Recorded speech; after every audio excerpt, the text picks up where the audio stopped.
नमस्कार दोस्तों, आप सभी मित्रों का हमारी चैनल में हार्दिक स्वागत है। दोस्तों, राशिद खान पूरे नशे में था और वह रात के 11 बजे चला गया अपने कमरे में सोने के लिए। और जो उधर उसकी बहुत ही शबनम वह सारा काम कर लेती है घर का, वह भी अपने कमरे में जा रही थी।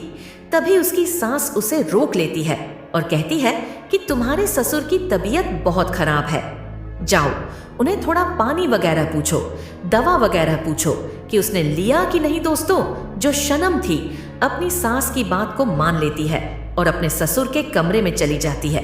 जैसे वो अपने ससुर के कमरे में अंदर जाती है, बाहर से उसकी सास दरवाजा बंद कर देती है। अब यह देखकर शबनम एकदम से चौंक जाती है। अब उसे कुछ समझ में नहीं आ रहा था।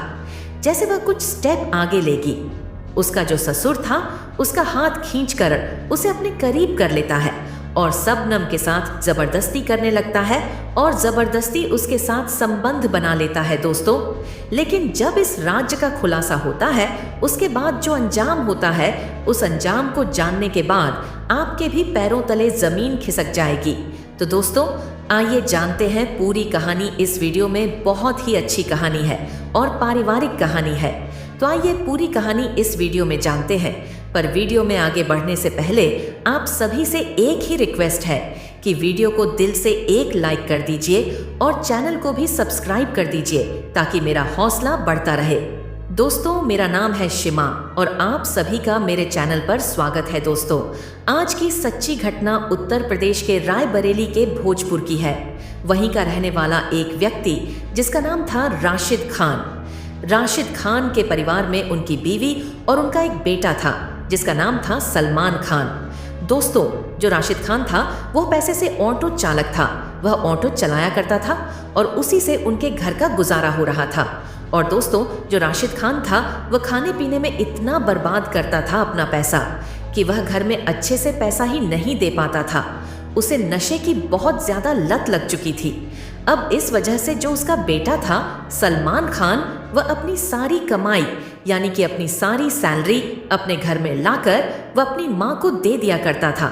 अब इसी तरह से जैसे तैसे उन लोग की जिंदगी कट रही थी। अब किसी चीज की प्रॉब्लम होती तब भी वो लोग मैनेज कर लेते थे। ज्यादा खर्चा उसका बेटा कहीं पर नहीं करता था। जो काम उसके पिता को करना चाहिए था वो काम सलमान खान कर रहा था। वह अपने घर को अच्छे से मैनेज कर रहा था, हर चीज को वो खुद ही पूरा कर रहा था। अब इस तरह से धीरे धीरे जो सलमान खान था यानी कि राशिद खान का बेटा, वो जवान हो चुका था। अब जो उसकी माँ थी अपने बेटे के लिए वो लड़की देखना शुरू कर देती है। बहुत सारे रिश्तेदारी में वो कह देती है कि अगर कोई अच्छी लड़की मिले तो जरूर बताना। दोस्तों, अब एक दिन राशिद खान के घर में आता है उनका एक रिश्तेदार और कहते हैं कि बगल ही गांव में एक लड़की है, चलो देख आते हैं तुम्हारे बेटे के लिए। अब जो सलमान का पूरा फैमिली था वह चला जाता है लड़की देखने के लिए। दोस्तों, जिस लड़की को लोग देखने के लिए जाता है उसका नाम होता है शनम शबनम। एक गरीब फैमिली से होती है, लेकिन शनम बेहद खूबसूरत होती है। वह दीनदार लड़की होती है, 5 वक्त की नमाज पढ़ने वाली होती है। अब जो राशिद खान की बीवी होती है वह लड़की को पसंद कर लेती है और कहती है कि यही लड़की हमारे घर की बहू बनेगी। दोस्तों, अब शादी की तारीख फिक्स होती है और उसी तारीख में सलमान और शनम की शादी बड़े ही धूमधाम से हो जाती है। अब विदा होकर शनम अपने ससुराल पहुंच जाती है और ससुराल जाने के बाद शनम लगभग 1 महीने में ही पूरे ससुराल वालों का दिल जीत लेती है। क्योंकि जो शनम थी वो एक घरेलू लड़की थी, संस्कारी थी। वह हर काम को अच्छे से करने लगती है, अपनी सास को कभी किसी चीज का मौका ही नहीं देती है कि उसकी सास कुछ कहे। अब इसी तरह से वक्त गुजरने लगता है।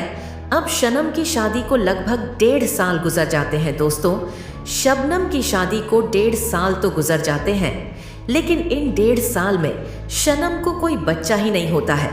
जब शादी के 1.5 साल हो जाते हैं तो शबनम की सास अब शबनम को तरह तरह के ताने देने लगते हैं। अब वो तरह तरह की जली कटी बातें अपनी बहू को सुनाने लगती है और कहती है कि इतने साल हो गए तुम्हारी शादी को, अभी तक कोई बच्चा क्यों नहीं हुआ है। दोस्तों, अब इस तरह से घर में क्लेश शुरू हो जाता है शबनम की साथ। अब शनम को चैन से जीने ही नहीं देती है। वह हर वक्त किस ना किसी बहाने शनम को ताना मारा करते थी। अब जो शबनम और उसका पति था सलमान, वो दोनों भी परेशान हो गए थे। अब वो दोनों तरह तरह के डॉक्टर के पास जाते हैं, डॉक्टर से मिलते हैं, चेकअप वगैरह करवाते हैं, लेकिन कोई सल्यूशन ही नहीं मिलता है। और वो दोनों यह ठान चुके थे शायद उन दोनों को कभी बच्चा ही नहीं होगा। दोस्तों, अब इसी तरह से वक्त गुजरने लगता है। शबनम अब हर रोज अपनी सास की ताना सुना करती थी। अब इसी बीच एक दिन शबनम के ससुराल में एक रिश्तेदार आता है। अब शनम की सास उससे बैठकर बातें करने लगती है। अब उसके सामने शनम की सास सारी बातें बताती है और कहती है कि मेरी बहू की शादी को 1.5 साल हो गए हैं, लेकिन अभी तक इसे कोई बच्चा ही नहीं हुआ है। दोस्तों, जो रिश्तेदार आई थी वह सजेशन देती है और सलाह देती है। कहती है कि बगल कहीं गांव में एक मौलाना है, मैंने सुना है कि वह कभी भी किसी का झाड़ फूंक किया है तो उनको बच्चा हो गया है, और वह मौलाना के पास आप जाइए, हो सकता है कि आपकी बहू को भी बच्चा हो जाएगा। दोस्तों, उनकी बातें सुनकर शबनम की सास खुश हो जाती है और कहती है कि चलो कहीं से कोई खुशी का खबर तो आया। उसके अगले ही दिन शबनम की सास शनम को लेकर चली जाती है उसी मौलाना के पास ले जाकर सारी बातें बताती है और कहती है कि 1.5 साल हो गए, अभी तक बच्चा क्यों नहीं हो रहा है। उसके बाद मौलाना साहब झाड़ फूंक शुरू कर देते हैं। शबनम की सास भी वहीं पर बैठी हुई थी। झाड़ फूंक करते करते जो मौलाना साहब थे अब शनम के साथ वो अश्लील हरकतें करने लगते हैं। दोस्तों, मौलाना साहब को अश्लील हरकतें करते शनम की सास देखती है। अब उनसे बर्दाश्त नहीं होता है। शबनम की सास वहीं पर मौलाना साहब को डांटने लगती है, जली कट की बातें सुनाती है। उसके बाद अपनी बहू शनम को लेकर वह घर चली आती है। दोस्तों, अब इसी बीच एक दिन सलमान अपने काम के लिए निकल जाता है। वो ड्यूटी पर पहुंच जाता है। अब जैसे वो ड्यूटी पर पहुंचता है, वहां का जो मालिक था वो सलमान को अपने कबी में बुलाता है और कहता है कि सलमान, मैं बहुत दिनों से देख रहा हूँ कि तुम अपने काम बहुत ही ईमानदारी के साथ कर रहे हो। आज मैं तुम्हें एक ऑफर देना चाहता हूँ। मैं चाहता हूँ कि तुम मेरे लखनऊ वाले ब्रांच पर चले जाओ। अगर तुम वहाँ जाओगे तो जितनी सैलरी तुम्हें यहाँ मिलती है उससे डबल तुम्हें वहाँ पर मिलेगी।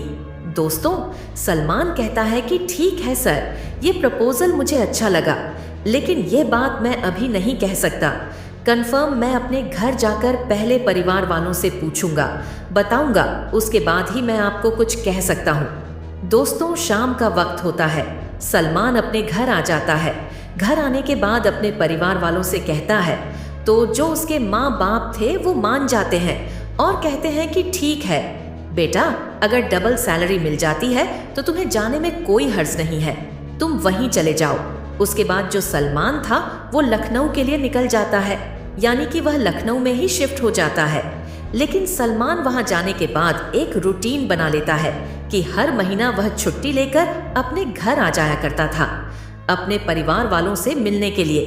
दोस्तों, अब जो सलमान था वह लखनऊ में ही रहने लगा था और लगभग 3 महीने गुजर जाते हैं। सलमान के लखनऊ में अब जो उसकी बीवी थी, यहाँ वह परेशान हो रही थी क्योंकि उसके पति के जाने के बाद उसकी ओर दूर दशा ज्यादा ही हो गई थी। अब शबनम एक दिन अपने पति को कॉल करती है और कहती है कि मैं भी आपके साथ वही रहना चाहती हूँ, मेरा यहाँ पे मन नहीं लगता। दोस्तों, अब जो सलमान था वह अपनी बीवी को समझाता है और कहता है कि अगर तुम भी मेरे साथ यहीं आ जाओगी तो फिर घर का क्या होगा, मेरे अम्मी अब्बू का ख्याल कौन रखेगा अगर तुम यहाँ आ जाओगी। तो इसलिए सलमान कहता है कि ज्यादा तुम टेंशन न लो, मैं यहाँ सिर्फ 1 साल के लिए हूँ। 1 साल जब गुजर जाएंगे तो फिर मैं वहीं पर शिफ्ट हो जाऊंगा और रायबरेली में ही काम करने लगूंगा। बस 1 साल की ही तो बात है। बस इतना कहकर सलमान अपनी बीवी को समझा देता है। दोस्तों, अब एक दिन सुबह सुबह के वक्त शबनम की सास शबनम को खूब खड़ी खोटी सुना रही थी, उसे भला बुरा कह रही थी और यह कह रही थी कि अगर ऐसे ही चलते रहा तो इस घर का चिराग कैसे जलेगा। अब यह बात सुनकर शनम को बहुत बुरा लगता है, लेकिन वह अपनी सास को कुछ नहीं कह पाती है। अब उसी दिन रात के वक्त जो शबनम की सास थी वह अपने पति से कहती है कि देखिए, अगर हमारे बेटा से कुछ नहीं हो पा रहा है तो आप ही कुछ कीजिए ताकि हमारी बहू प्रेग्नेंट हो जाए। दोस्तों, ये बात सुन के जो शनम का ससुर था वह भी हाँ में हाँ मिला देता है और कहता है कि अगर ऐसी बात है तो ठीक है, ये काम बहुत जल्दी हो जाएगा। उसके बाद रात भर दोनों मियाँ बीवी यानी कि शबनम के साथ ससुर प्लानिंग बनाने लगते हैं कि किस तरह से उसकी बहू के साथ इस तरह की अश्लील हरकतें करनी है। दोस्तों, अब दूसरा दिन रोजाना की तरह जो शनम का ससुर था वो चला जाता है ऑटो लेकर काम करने के लिए। अब शाम का वक्त होता है।